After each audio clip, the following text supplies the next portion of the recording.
Okey. Tuan-tuan dan puan, yang pertama tentang kesilapan emas. Nombor satu, kita tidak pasti ketulenan emas. Okey, tak pasti ketulenan. Okey,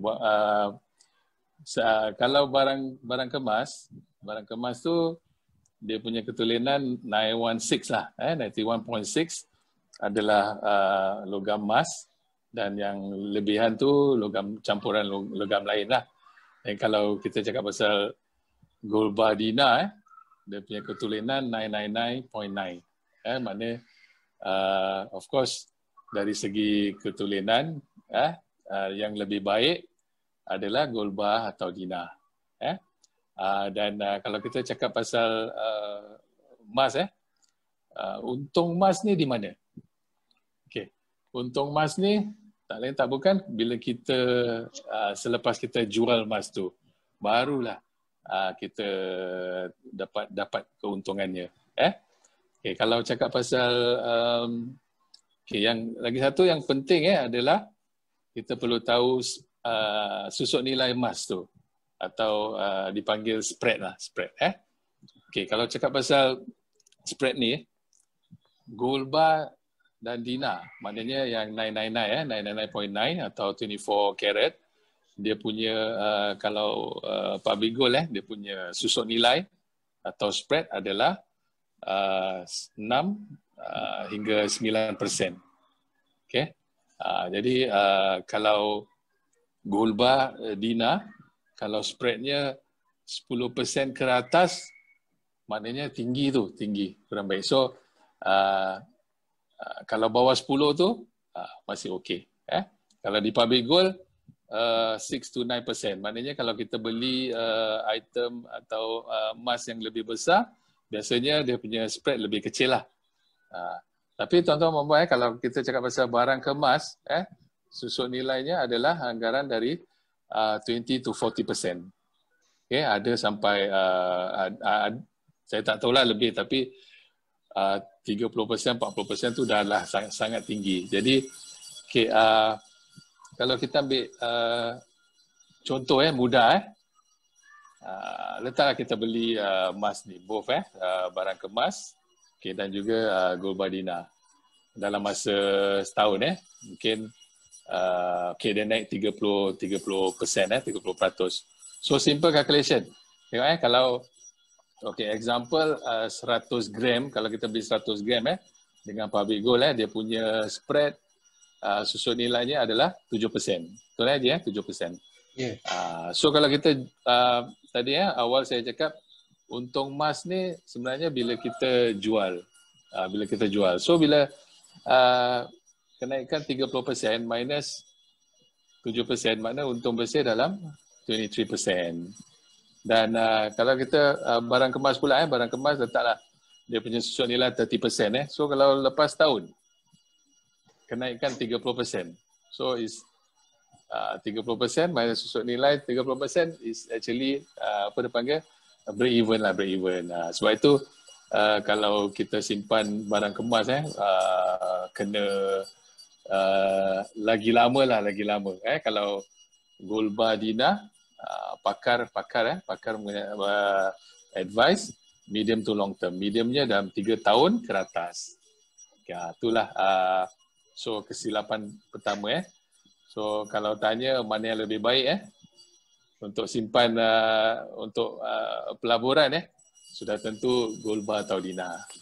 Jadi tips pertama mungkin tuan-tuan perempuan nak share tips pertama kalau kita nak beli emas kita perlu important tanya spreadnya berapa sebelum beli. Tidak kira lah barang kemas atau ni, kita perlu tahu spreadnya. Kalau tinggi then maknanya tak sesuai lah. Nombor 2, kalau nak beli barang kemas tu beli secukupnya je untuk hiasan atau pakai. Selebihnya beli kepada yang lebih baik 999, maybe gold bar atau Dina untuk pelaburan atau simpanan jangka panjang. Dia nak introduce dengan satu orang tentang public gold. Lepas tu dia cakap emas public gold tu tulen ke tidak. Kan itu satu soalan kan. Jadi saya cakap kalau nak tahu sama ada tulen atau tidak, bawa emas tu pergi kat kedai emas lah. Baru kita tahu sama ada itu tulen ke tidak. Tapi pada saya memang betul lah kalau nak beli emas ni, kalau boleh beli pada syarikat yang betul-betul ukur. Macam tadi public gold dah mencapai 13 tahun. Jadi kita nampak dia punya serius dalam bisnes dan kekukuhan. Dan tak mungkin dia akan jual emas yang yang tiruan. Jadi pilihan kepada syarikat pun sangat penting. Jadi kadang-kadang orang beli emas ni melalui website. Beli website, order online, bila dah terima, emas dia lain pula. Dalam website lain, bila dah terima lain. Kadang-kadang begitu tengok order online, tengok kasut L, bila dah terima, kenapa tak muat? So ini pun kita kena faham lah. Jadi sebaik-baiknya pilihlah syarikat yang betul-betul bereputasi dan wibawa dan dah ada track record yang baik lah. Itu pun antara faktor kalau kita nak tahu emas tu tulen atau tak tulen. Okey. Okey, betul. Okey, jadi saya sambung terus Okey, silakan. So bila kita buat sesuatu pelaburan, first kali ataupun simpanan emas, first kali kita kena tahu apa tujuan kita buat pelaburan tu. Sebab kalau kita tak tahu, akhirnya kita mengalami kerugian. Jadi kita beli emas kerana kita ikut-ikut orang. Orang beli emas, dia pun beli emas. So itu pun satu kesilapan. Macam yang kita ajarkan, bila kita beli emas, kita kena ada objektif ataupun tujuan. Tujuan pertama kita beli emas sebab kita nak jadikan emas tu sebagai kita punya aset ataupun dana kecemasan. Kalau dana kecemasan tu at least kita kena ada 100 gram.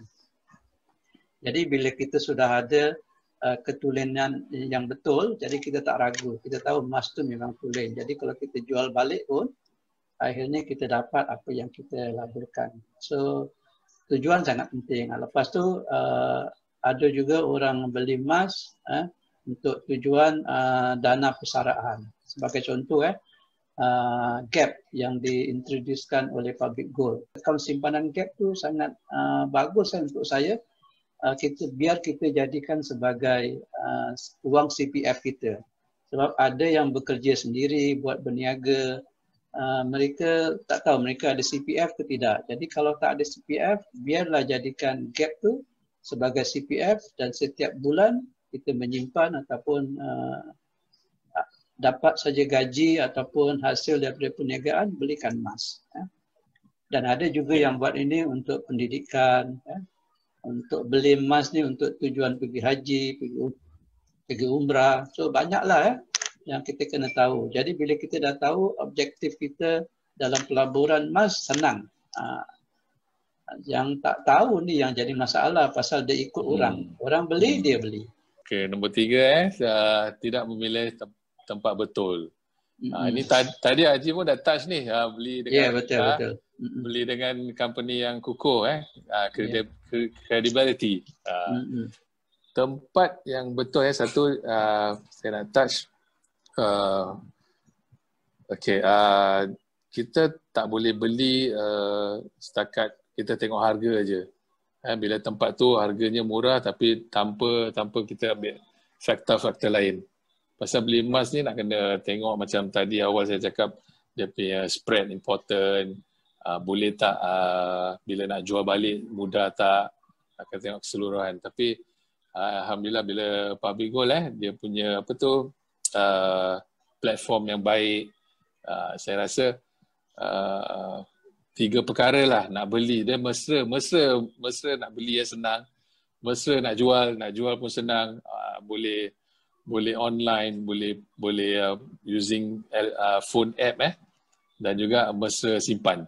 Mesra simpan ni maknanya tempat simpan pun ada disediakan, dia panggil public safe public safe. Dan yang tadi Haji sentuh, simpan dia dalam akaun emas, iaitu dipanggil gap.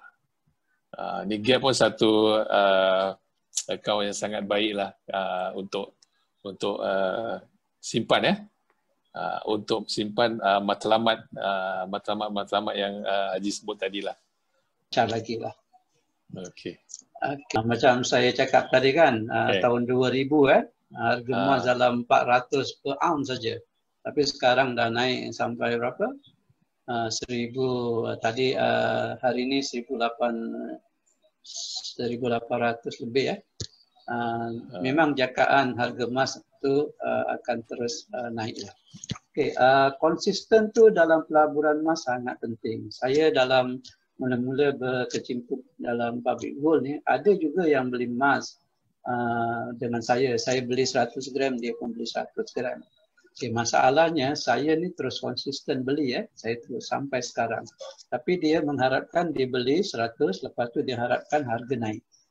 Jadi bila dia mengharapkan harga naik, hanya 100 gram saja yang disimpan, memang harga emas akan naik turun kan. Jadi akhirnya dia kata simpan emas ataupun melabur emas dia tak untung. Sebab masa dia beli tahun 2011, harga itu sedang tinggi. 2011, 2012 harga memang tinggi. Lepas tu harga itu turun sampai 2016. Okay. Sampai 2016, lepas tu dia terus naik. Sampai sekarang dia terus naik dari 2016. Jadi kalau dia hanya simpan 100 gram dan masa tu dia beli harga katakanlah dalam tahun 2011 tu 1900 per ounce dan sekarang ni baru 1800 lebih per ounce, memang dia belum dapat break even pun ya. Sebab dia beli sekali aja. Dia beli sekali pasal dia beli satu ataupun dua, lepas tu dia harapkan harga naik. Itu satu kesilapan. Sepatutnya untuk jadikan satu pelaburan tu dia kena konsisten beli. Jadi bila dia konsisten beli, harga dia akan dapat harga yang average yang purata. Dan pada masa yang sama, bila dia setiap kali beli ataupun setiap bulan beli, aset emas dia makin bertambah. Dan saya percaya kalau dia continue beli, mungkin hari ini dia dah ada lebih daripada 100 gram, mungkin dah ada 400 gram, mungkin dah ada 500 gram ataupun mungkin dah 1 kilo so, kalau dia konsisten beli. So cuba bayangkan kalau 1 kilo harga sekarang dengan harga yang dulu kan jauh berbeza. Betul. Jadi konsisten tu sangat penting dalam pelaburan emas. Betul. Ini tambah sikit Boleh. Ini adalah konsisten ni memang dia adalah satu strategi sebenarnya. Kalau dalam investment pun sama. Dia panggil cost averaging. Bila kita konsisten, kita dapat harga, dia panggil purata. Macam graf ni yang Haji tengok. Tadi saya sentuh mindset sikit. Memang kalau nak tengok graf pun, saya saja tengok graf yang jangka panjang. Jangka panjang, 10 tahun ke atas, 10 tahun, 20 tahun, baru kita nampak.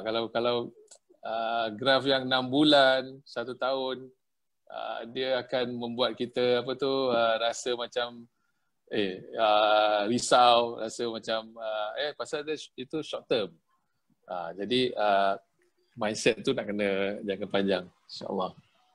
Okay, dan apa lagi yang selalu saya sebutlah, dia seperti investment. Emas ni adalah traditional investment, saya rasa. Saya selalu cakap emas ni adalah traditional investment yang sangat baik untuk long term. Dan kalau long term anytime dia boleh beat lain-lain investment. Okey, Ji. Ya. Terutama sekali untuk orang-orang yang baru nak mula, mereka sering tanya dengan saya berapa harga emas sekarang dan harga emas boleh turun lagi tak? Itu soalan yang sering saya terima. Saya cakap bila nak buat simpanan ataupun pelaburan ni, look for long term. Sebab kalau dia ada fikiran gitu, nanti dia beli, alamak nanti kalau harga emas turun aku rugi. So memanglah kalau dia hanya nak simpan untuk 3 bulan, 6 bulan, memanglah harga emas akan naik turun kan. Tapi kalau dia dah simpan 3 tahun, dia akan nampak perbezaan dia. Dan sebab itu konsisten tu sangat penting. Walaupun sedikit. Kalau boleh tu jadikan amalan ataupun tabiat setiap bulan cepat-cepat tukar dapat gaji tu, pisahkan sedikit duit. Ini untuk emas, belikan pada emas. Tak kira lah nak masuk dalam gap ataupun nak beli yang fizikal. Itu yang paling penting sekali. Cuma tidak mempunyai ilmu pelaburan emas. Ini memang betul lah. Sebab tu banyak kali ya. Kenapa kita buat seminar tiap-tiap minggu? Setiap hari Sabtu kita dah jadikan sebagai macam SOP, kecuali kalau ada perkara yang memang tak dapat kita elakkan, kita akan buat seminar. Okey, sebab kita nak beri satu ilmu. Macam tadi kata Encik Zul, bukan emas yang menjadikan kita kaya, sebenarnya ilmu tu yang menjadikan kita kaya. Dengan ilmu itulah baru kita tahu bila masa nak jual, bila masa nak simpan, bila kita perlukan duit, apa nak buat, mungkin nak gunakan Arano, nak pinjam macam mana cara dia. Jadi ilmu tu sebenarnya yang sangat penting. Simpan, pelabur satu pihak, tapi ilmu itu yang lebih penting, itu yang lebih utama. Jadi kalau boleh, yang pertama sekali belajarlah dari mereka yang telah terbukti berjaya. Di Public Gold ni ramai master dealer ataupun quality dealer, dealer sendiri yang tahu yang dah mulakan daripada dulu. Mereka sekarang ni kalau yang mula awal mungkin mereka akan rasa tersenyum lebar lah bila tengok simpanan emas tu makin lama makin bertambah. Sebab kenapa begitu? Sebab mereka ada ilmu. So bagi yang tak ada ilmu, macam saya cerita tadi, dia hanya beli sekali aja. Lepas tu dia mengharapkan harga emas naik. Apa kata kalau harga emas turun? Itu dia cakap beli emas ni rugi, melabur emas rugi. Jadi pokok penting ilmu kena ada. Lepas tu macam hari ini kita sering ada seminar. Tadi pun ada webinar, ada workshop, training. Itu yang patut kita ikut. Okay? Dan saya tengok tadi Cik Syukur, Cik Qasim dia akan buat satu dealer training setiap hari Jumaat. Mungkin bagi yang mereka yang belum nak lebih tahu, ikut. Dan yang ketiga ni, buku kadang-kadang kita nak jumpa dengan mentor kita ni, yalah dia pun ada urusan dia sendiri. Jadi satu caranya kita beli buku dia. Kita belajar daripada dia apa ilmu yang dia ada. Tak kira apa yang berkaitan dengan emas tu boleh kita pelajari. Okay. Teruskan melabur. Sebab kita nak beri nak didik masyarakat kita betapa pentingnya simpan emas. Kita simpan emas tu sebenarnya kita simpan duit, duit yang tak ada inflasi. Kalau duit yang biasa tu ada inflasi, tapi emas tak ada inflasi. Itu yang perlu kita faham. Dalam investment pun sama. Investment selalu kita advise medium to long term, 5 years and above. Then kalau emas 3 tahun ke atas. Bila saya tahu tentang emas lagi baik. Bila lama tu ke atas tu sampai bila? Itu jawapannya dia panggil infinity. Maknanya tak ada lagi lama lagi baik. Kalau kita fikir 20 tahun, 25 tahun lagi baiklah. Lebih lama lebih menguntungkan. Okey Haji. Ya betul. Saya teringat apa yang Cik Syukur cakap katanya peganglah emas tu selama mungkin. Emas yang kita ada tu peganglah selama mungkin. Dan kalau ada peluang-peluang yang lebih baik, contoh harga rumah jatuh, harga tanah jatuh. Masa tu kalau kita nak tukarkan aset kita kepada tanah ataupun rumah ataupun kondo, masa itulah kita buat kita tukar aset kita kepada yang masih bersama kami. Saya doakan moga tuan-tuan puan-puan berjaya dengan simpanan emas dan supaya menjadi lebih baik dari segi kedudukan financial. Pun sama juga ingin ucapkan berbanyak terima kasih kepada yang menonton kerana sering beri sokongan kepada kita. Sebenarnya bila lagi ramai orang yang menonton, sebenarnya lagi bersemangat. Lagi banyak ilmu yang kita nak share. Ucapkan sekali lagi terima kasih dan Assalamualaikum warahmatullahi wabarakatuh. Waalaikumsalam warahmatullahi wabarakatuh.